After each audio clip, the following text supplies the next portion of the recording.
You know, life occasionally throws unsuspected pleasures and surprises in front of you, and I certainly did not expect that on this lovely day I'd be sitting here in Bangalore talking to Bruce Sterling, who's a legend in at least one of the fields I have, pokingly tried my hand at. Um, so it's an absolute pleasure and a complete privilege to be sitting here today, and I just want to, before we start, thank Gautam Shenoy, who set this up for the festival. Um, so since we have only 45 minutes, I will not waffle on about this any further, but simply head straight to asking Mr. Sterling many questions which I have for him. To start with, this whole idea of you've been a science fiction writer, you've been a futurist, you continue to be both, but sometimes the line between these two is something that people who aren't acquainted with these fields don't understand often.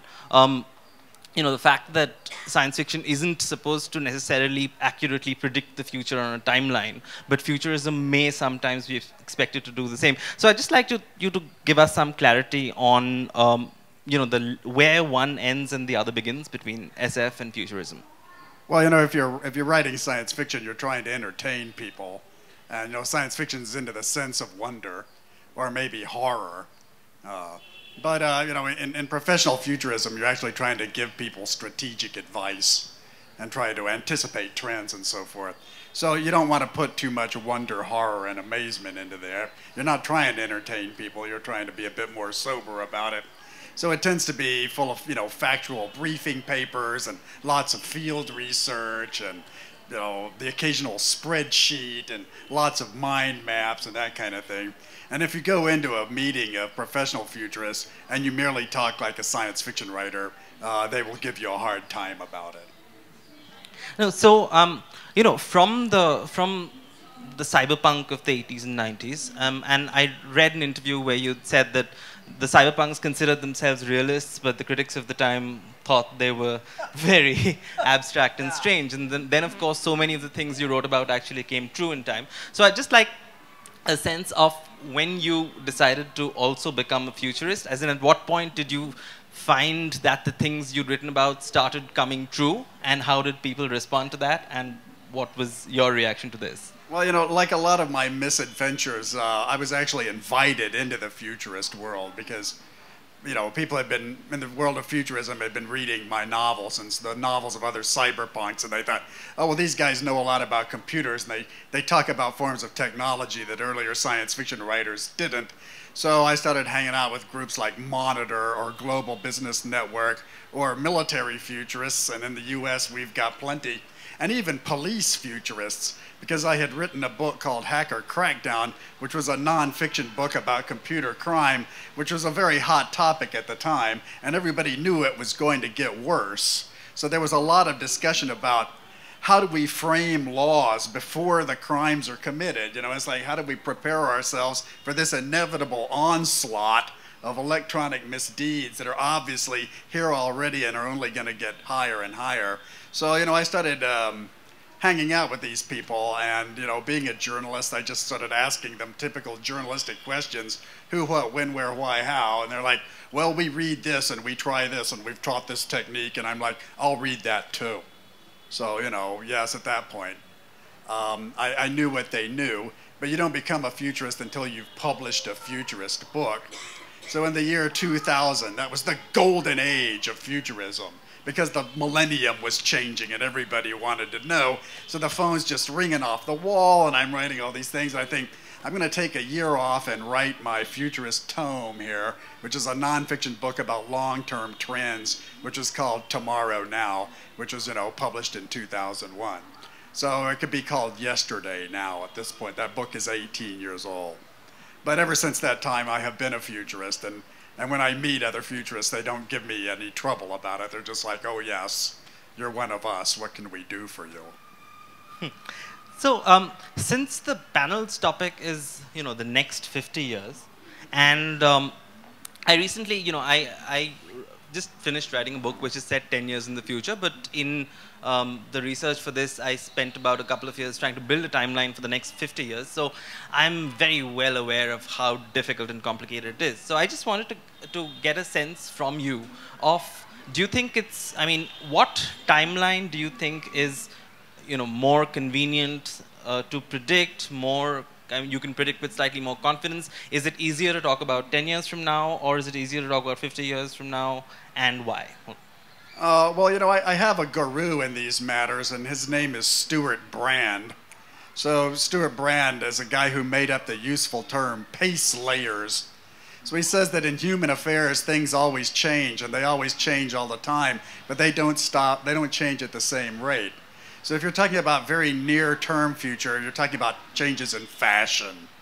And if you're talking about 5 years, it'd be changes in business. If you're talking about 20, it might be changes in governance. And then below that, it would be changes in infrastructure. Just like the physical way that the world is built around us, architecture, dams, roads, and then below that would be culture. And then the final pace layer is nature. And in nature, you have geological spans of time, I mean, just cosmic lengths of time. So, you can kind of pick or choose. If you want to write a book about 50 years from today, you probably better talk about culture, just cultural changes, because you can't really say very much about, say, how women are dressing in 50 years. You can say a lot about how women are dressing in 5 weeks, right? And get paid a lot for it. I mean, it's the fashion magazines all over the place.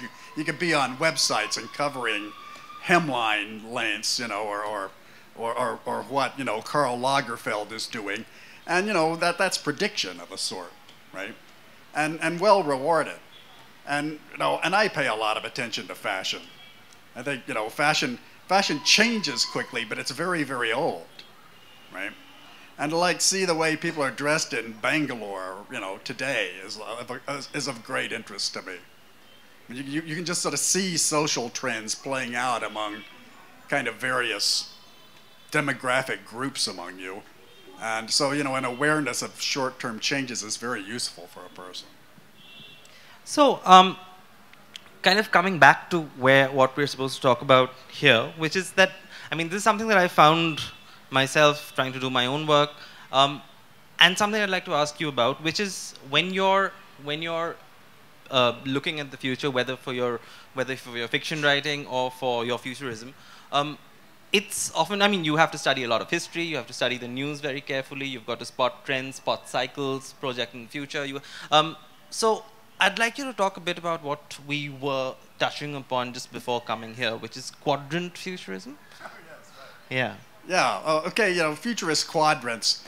How many people in the audience have ever heard of a futurist quadrant? You want to raise your hand? Okay, there's like one in the corner here. Okay, okay, yeah, there's more. All right, great. So, I knew there were going to be some futurists in Bangalore. I have not met them, but, they're, colleagues you predicted of mine. Their existence. I knew there were science fiction writers at Bangalore Literary Festival, too. I don't know much about them either. But, there are just certain techniques that you can use, and one of the standard ones in futurism is called the quadrant, in which you divide the world into 4 possible futures. And you kind of on an X-Y axis. And so you take a lot of vague ideas or kind of trends or things that are happening, and then you kind of put them into one quadrant or another based on 2 great driving forces that you think are there. Like in Bangalore, it might be, say, high technology and wealth generation. So you'd have high technology, lower technology, low wealth, high wealth. So then you'd have a quadrant of 4 possible future Bangalores. One is very high tech, very rich. And then the other one is rather low tech, rather poor. And then there's one that's very high tech, but not very prosperous. And then there's one that's like super rich, but doesn't care very much about technology, right? And normally, and then you take your ideas and you sort of put them into one of these 4 future worlds. And you need 4 of them. If you have 5, people get confused. If you have 3, people always choose the one in the middle. But when you have 4, you usually have like one that people agree with, one that people don't like, one that's what's already happening, and then there's like the weird one, right? So in the futurist quadrant I just made for you, the idea of a Bangalore which is low tech but very rich is the weird one. I mean, how would that happen, right? I mean, what kind of Bangalore is that? I mean, we could ask for a show of hands. How many of you are really rich but have no interest in technology? Okay, they're not going to reveal themselves. But, you know, speaking of, I mean, projected weird Bangalores and so on, and I think this is something that's especially true now in the age of relatively unreliable data and, you know, proliferating fake news and all of that. When you don't have reliable sources from which to draw your context, I remember you described fake news as weaponized design fiction in the same interview I was reading. So when you're building your models, when you're building your futures on the basis of data that is fundamentally flawed, news that can't necessarily be believed, or, you know, futures in cultures that you might not be that familiar with. In other words, say if you were asked arbitrarily, as I am asking you now, to, you know, say things about the futures of Eastern countries, where, you know, the backwash of global events is hard to predict, where the news itself is very chaotic, and you're not sure that you're seeing half the news because the media might not be free to report on lots of very important things that are going on. So when I watch people begin to be futurists here, I often find that they're relying on kind of extensions of observations in other parts of the world, but they're just applying here without too much local context. And the results always seem not very convincing. So how would you tell the futurists in that quadrant to avoid these problems? Well, you know, if the facts are all that mattered, then accountants would be the best futurists in the world. And it's possible to sort of get lost in the tall weeds of too many facts and not have like an actual idea what's going on. So I don't really think that poses a problem. And the reason I say that is because I hang out with military futurists rather a lot. And in the military, you've got what's known as the fog of war. It's just a given that you don't really know what's happening on the battlefield. And also the enemy is attempting to deceive you at all times. He's going to make feints and, you know, try to draw you out, and he has a propaganda machine which is going to lie about everything you do and so forth. So, you know, that doesn't slow them down at all. In the military, they just sort of come up with schemes like the OODA loop, you know, the orient, observe, decide, and act. Just like speed of reaction, bringing more resources more quickly, dominating parts of the battlefield, comprehensive battle space awareness. You know, I know all their jargon. That doesn't mean they win the war. It just means that the fact that you don't know what's going on doesn't mean that you stop. On the contrary, the less you know, the harder you hit. Right? You know, and then in the business of like organized lies as we have today, you know, and I know that Indians complain about this a lot, especially on Twitter. That's not really a difficulty either. In the futurist trade, this is known as the pink flamingo. So, you know, you have the black swan, which is the unexpected event that just smashes reality. And, you know, no amount of facts can protect you from the black swan, right? But the pink flamingo is like an embarrassing fact that nobody wants to talk about because it's vulgar and it's just sitting there in the middle of the lawn. And it's like obvious to everybody, but we've all agreed not to tell each other the truth about it, right? So the biggest pink flamingo on Earth right now is climate change. And you know, every futurist I know knows a lot about climate change and really can't convince anybody about it. There's a general consensus that it's too much trouble to realize that like the Himalayas are melting, but the Himalayas are melting, right? And this is going to be a really big deal for us right now and for our descendants and so forth. So, you know, there are a lot of pink flamingos around. And you have to have a certain journalistic cynicism about it. You just have to realize, okay, this guy's lying. And he's lying for political reasons. But there's no way to challenge what he's saying because it's just the accepted wisdom, even though it's not what's really going to happen. So, you know, probably the best reaction to that is satire. You just make fun of a pink flamingo, right? And, you know, traditionally science fiction, which is satirical, is a better prediction than science fiction, which is more serious. Like a really funny science fiction novel often has much more of the future in it than one which is trying to make people behave in a better way or trying to talk a lesson about morality or that sort of thing. It's the ones that make fun of our deceit and our self-deceit that actually reveal the future that's already there. So, given the gigantic pink flamingo that is climate change, and given that I believe everyone here, like me, would love to escape its worst effects while becoming increasingly convinced that they're simultaneously going to be swallowed in lakes of foam and storms and ice and fire at the same time. In the next 50 years, given that you're a man who already lives in some 3 different amazing international locations, where decade by decade would you advise us to move? Well, I don't think there's any place to hide. But I do think nomadism becomes a bigger deal.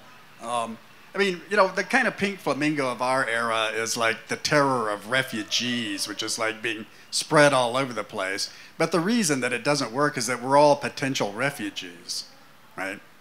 I mean, any of us, for any reason, could be thrown out of their home. I mean, we could have a monsoon come through here that was like a monsoon Bangalore had never seen before, and suddenly everything would be under a meter of water, and all of you would be refugees. I mean, you'd lose your homes, and you'd be out in the little boats, and the UNHCR would be coming by with the tents. And, that happened to the city of Houston, Texas, which is a city where I lived for quite a while. I mean, we had a hurricane last year that dumped a year's worth of rain on the city in a week. And the rich and the poor were all refugees. I mean, they just had to go, right? But the pink flamingo is like pretending that the national borders somehow keep these people at bay.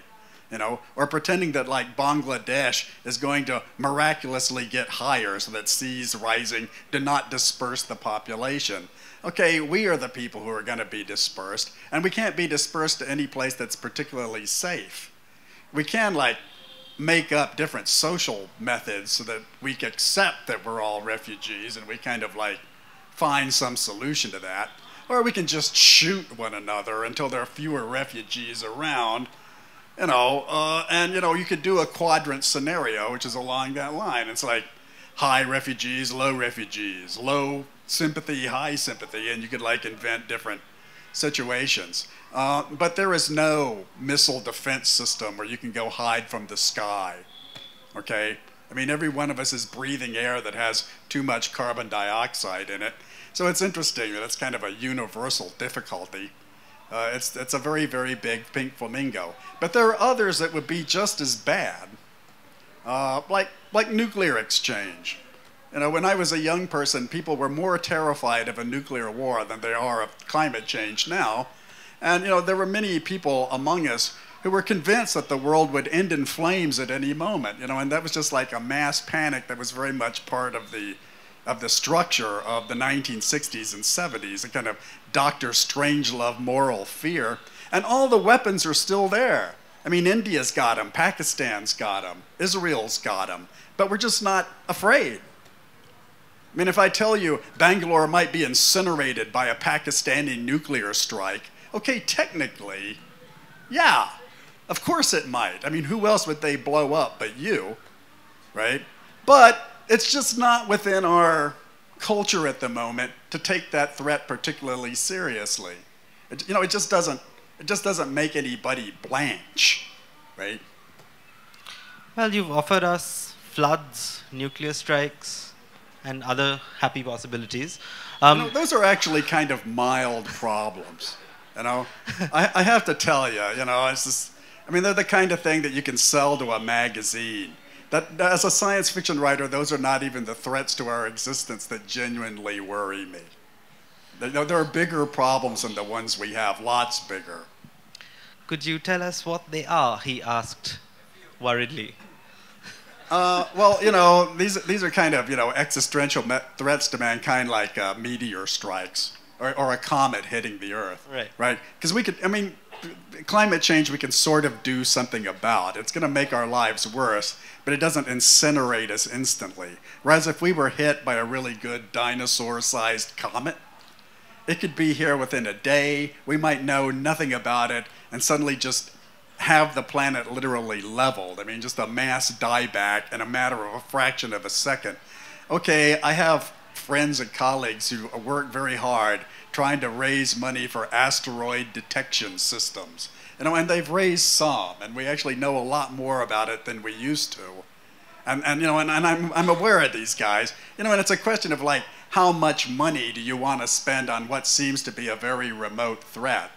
But in the past, Earth has been hit by very large meteors, and practically everything alive has died.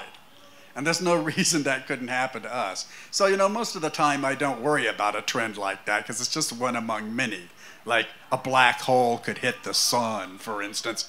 But recently, there was an asteroid called Oumuamua, which came from outside the solar system. It was the first body that actually came. It's not part of our solar system at all. It's something from another part of the galaxy, which came whipping through our solar system at fantastic speed and just kind of disappeared into the distance. So my astronomical friends are like, oh, this is great. What an interesting observation. And my meteor detection friends are like, oh my God in heaven. What if there are 10,000 more of those coming?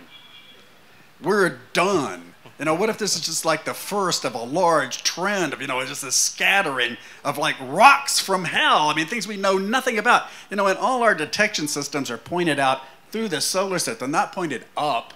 Right? They don't look in all directions. They look where they know the rocks are. This rock does not come from that direction, and we're not looking for one of those. And nobody knew they were there. It's a black swan, right? Okay, science fiction writers worry about this, and a certain number of futurists worry about this. I'm not saying you all ought to worry about this. I'm just saying it might put something like global warming into perspective. And I'm saying don't wait till tomorrow to buy books. Every day is a gift, ladies and gentlemen. So, while we're on that happy note, I was watching a talk of yours where you were talking about you seeing the future of Germany, I think it was, as old people in growing cities looking at the skies. And from whatever we're seeing of our news now, our future looks like young people in very angry cities looking at each other. So, futures kind of spread in odd ways. And I wanted to sort of ask you, in the years that you have been looking at maps of possibilities of what might come, your views on the developing world in general, and what are the things from, say, the 80s and 90s onwards that you most regret having missed predicting? Things I most regret having missed. I don't know. I mean, regrets are pretty big. I don't know. I guess maybe like American handgun fetishism is like something that's like a very weird business that's kind of crept up on us in America. We now have this kind of, amok habit of people mowing one another down in the streets of America, restaurants, elementary schools, whatever. Okay, that's a form of social neurosis that is killing a lot of my countrymen that we have very little understanding of, that kind of came out of nowhere, but it's deeply tied in on some kind of cultural level, and we don't really seem to be able to understand it or get rid of it. And it's really a social scourge in the US. I mean, people are really afraid of being shot, and for good reason, because we just got amazing amounts of guns and a very trigger-happy population. And maybe if I'd known that was coming, I could have like said something, but I don't think I could have actually averted it. I'm just like a little embarrassed that I didn't see through it, right? But I don't really have a lot of regrets about missing stuff. In many ways, to be a futurist is a melancholy melancholy profession, because you're looking at the passing of time, and with the passing of time, we all go, right? I mean, your parents die, and then you grow old, and and then you die, and you're replaced by another generation, and everything that you clung to and really like is taken away from you. Like, I really used to like vinyl rock and roll records, and I had a very large collection of these things. And, you know, you just can't use that particular medium, and I never play them. So that was something I took a lot of pleasure in that's kind of been mutated or changed in some other situation. But really, in order to be a successful futurist, you have to have a kind of objectivity about it and be willing to look past your own death. You have to recognize that you are a time-embedded creature and that the world after your death is just as interesting as this world. You know, things are going to continue to happen, and, you know, I wouldn't call it a kind of Buddhism, or, you know, but it takes a certain form of spiritual liberation there, just to put aside your attachments and look at what actually happens, right? And, you know, there's another matter that's like a problem for writers, and that writers like to write about the future, but words are not the same as the passage of time. And this is something that I discovered in later life that really bothers me a lot now. Because, you know, there's a metaphysical problem in the way words are attached to time. Like if you write a science fiction novel and it's very trendy and futuristic, it will seem more dated in 30 years than if you wrote one that was sort of more historical. Like William Gibson's book Neuromancer is a classic, but it looks very dated compared to the book we wrote together, Difference Engine, which is actually a historical fantasy set in the 19th century, right? Because Neuromancer is based in a lot of the cultural assumptions of the 1980s, whereas Difference Engine has this kind of deeper historical understanding going on. So, you know, it's hard to say that a book which is sort of more futuristic becomes more old-fashioned, but it does, right? And people in the future don't read works of futurism about themselves. Like, I wrote a book, Tomorrow Now, which is about the 21st century, but it's not my most famous book in the 21st century. What people in the future read is the classics. They read the old books, just like we read the old books. We don't read books from the 1900s that are about us and the future. We read books that people were reading in the 1900s that were written at an earlier time. Science fiction's one of the things one of the functions it achieves is that it records the hopes and anxieties of a society at a particular time, at the time that it's written. And you think this might have something to do with why certain works date faster than the classics, which might deal with sort of more timeless hopes and anxieties?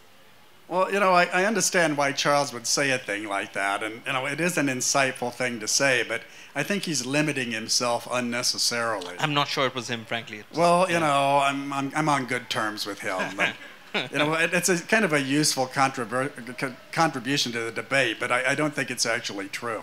Right. I mean, I think books need to have some anxiety in them, because a book without conflict is really boring. Yeah. But I don't think it has to be the anxiety that is that of the author at that particular time and that particular place. Like, if I was a writer from Bangalore, I'd be very tempted to write a book about American anxiety, you know, from a Bangalore perspective. Right. You know, and just because it's somebody else's anxiety, and I'd be able to kind of look at it, understand it, and make fun of it, right? And that's kind of what travel writing is about. You know, and I like travel writing a lot. And it's like some guy goes to some city he's never been. He says, I'm going to stay here for 4 years and understand what really makes these people tick. You know, and then he like does it. And the people on the ground in the city are always embarrassed or pleased or something. But, you know, often he tells them something they didn't know about themselves just because he doesn't care about their pink flamingos, right?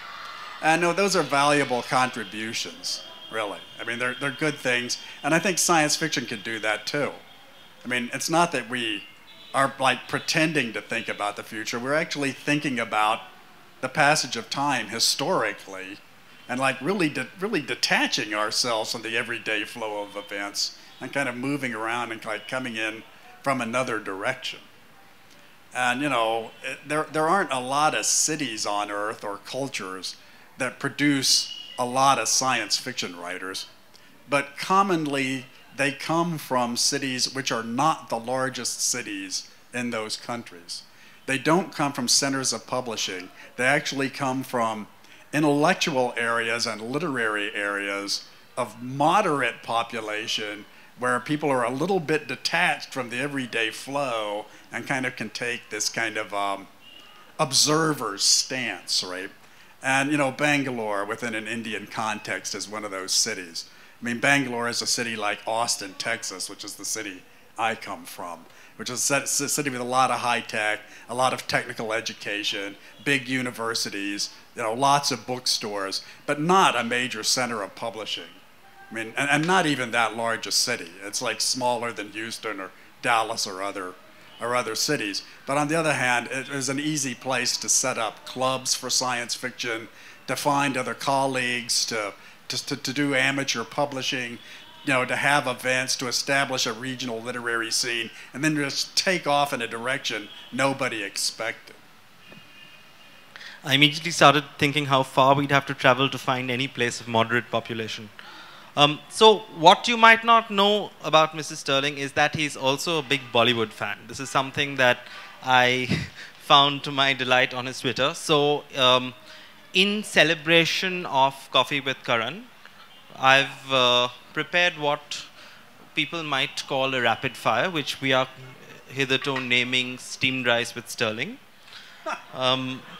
And so what I want... Karan Johar has a lot of sins to answer for. So what I intend to do until our time runs out, which according to the legendary timer, will be soon. We got plenty of time here. Right. So what I don't have for you is a hamper of any kind, but what I'm going to ask you to do now is I'm going to list a bunch of things one by one that I've heard you speak about.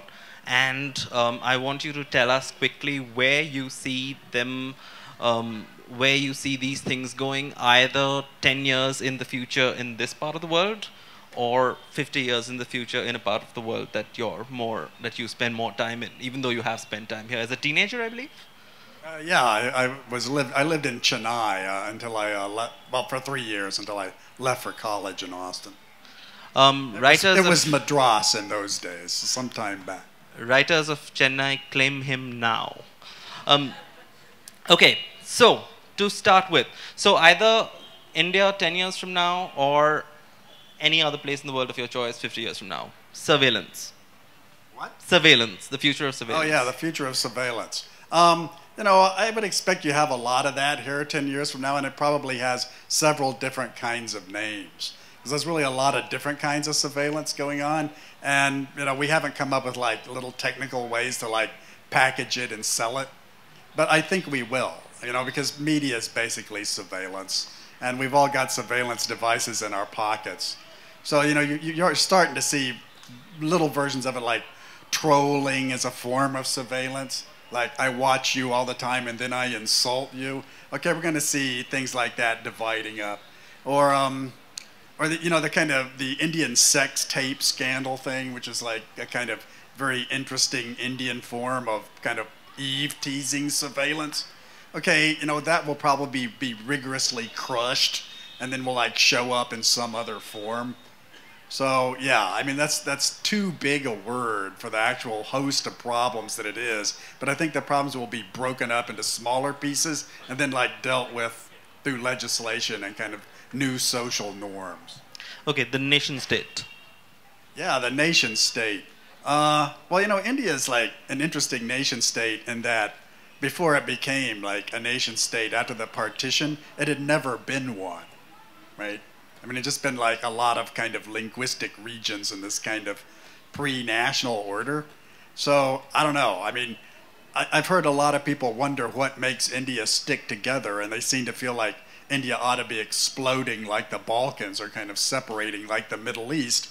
But, you know, India's been around for quite a while, and I don't think it actually needs very much glue.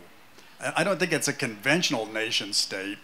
And you know, in some ways, it's a land empire in the way that like China is. But it's not really particularly imperial, because you don't see Indians doing things like trying to grab a big chunk of the South China Sea and like build offshore bases, right? So generally, an imperial state has this need to expand and conquer and kind of like drag more people into the tent. And the Indians don't seem to have a lot of appetite for that. So, you know, I don't know. I mean, I think it may be kind of understood as a different kind of post-national entity. But, you know, if you compare India to most of the nation states around it, it's like really in a solid position. You know, I mean, within the neighborhood, it's definitely the regional satrap or whatever. It's the culturally dominant state within its region and doesn't really have an immediate rival on its border. So, you know, I'm thinking it's going to be around. It's going to do okay. Okay, the human lifespan. Yeah. Well, you know, this is something that has troubled me throughout my career. I mean, when I first started writing novels, I was writing about people living for a really long time because I think it's a really interesting psychological problem. I mean, nobody has ever been 200 years old. We really don't know what a 200-year-old person would be. So this is a theme I return to again and again in my books. And I've always said to my futurist friends who do a lot of biological study that when immortality starts hitting lab animals, that's when it's time to worry. In other words, if somebody promises he can make you live to be 150, he's probably just lying. He just wants your money. But if he's got a mouse that's lived for 10 years, that's a problem. Okay? So recently we've started to see roundworm nematodes and fruit flies that are living twice their normal lifespan due to this kind of cocktail of chemicals that they're being dosed with. That's starting to worry me. You know, if you start seeing that happening in mammals, I'm going to get concerned. Okay, entertainment. Entertainment in 10 years. Well, you know, I am a Bollywood fan in that I actually enjoy watching Bollywood cinema, but I'm mostly a student of Bollywood in that I like to see the way that the Indian population or Indian economy deals with forms of media, like, you know, media innovations. Like recently, people in Bollywood have kind of discovered the podcast. So you're starting to see a lot of pop stars doing podcasting and so forth. And then they're doing sort of other kinds of multimedia structures that I find of a lot of interest. And I just like to see the way people in the industry, I mean the filmy biz, you know, the condon, how they like manage to make money out of this and sort of how they manage to take it offshore. And this is really a golden age of Bollywood cashing in. I mean, 300 crore. There was no, I mean, compared to the Bollywood of my youth in India in the 1970s, this is utopia. That's an amazing amount of money. And then there's like characters in Bollywood who are starting to integrate cinema with things like advertising, like Amitabh Bachchan, who's got 35 million followers on Twitter. And you can see him sort of favoring people in his following by kind of giving them free publicity through these social media channels. Or Begum Kareena Kapoor Khan, my particular favorite, who's like movie star, aristocrat, film actress, has a million kind of advertising things, gets into interior decor, has her own cosmetics line, is obviously sort of cashing in on fashion retail trends. I mean, this is a woman who's like turning into a mogul on the kind of Oprah Winfrey scale. You know, and Oprah Winfrey happens to be an American television hostess who is, an industrialist and has made billions of dollars. So, I've always been interested in the Kapoor Khandan because they've just been around forever. I mean, there's 4 generations of them, cousins, children, there's swarms of them. But Kareena, and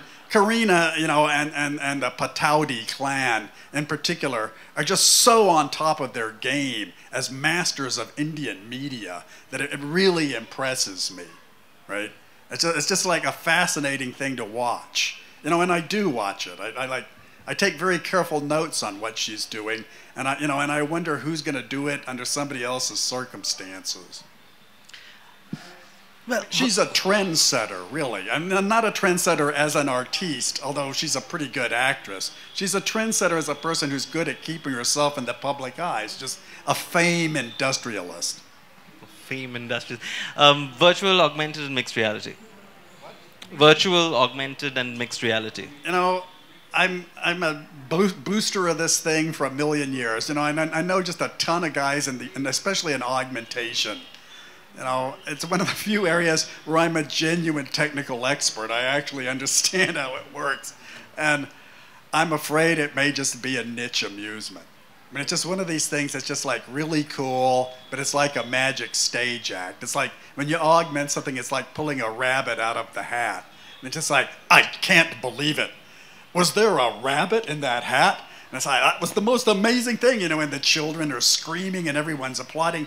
And then you pull the rabbit out for a second time and people applaud in the back. And then you pull out the rabbit the third time and they start to scowl. And by the time you've said, okay, now I want to sell rabbits and I need to sell 100, people just leave. Just run. You know, they don't want any.